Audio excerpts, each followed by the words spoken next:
আমরা আজকে আসছি কুয়াকাটা মিস্ত্রিপাড়া রাখাইন তাঁতপল্লীতে।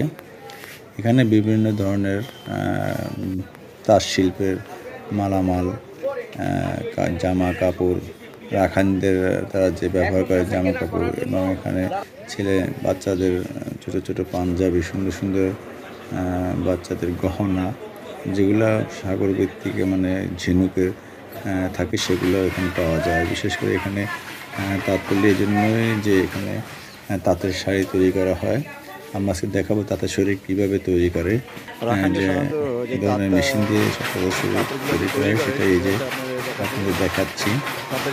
এখানে এক ভাই তাঁতের শাড়ি তৈরি করতেছে, দেখেন কীভাবে মেশিনের মাধ্যমে সুতা, অনেকগুলো সুতা দিয়ে তারপর একটু শাড়ি তৈরি করা হচ্ছে।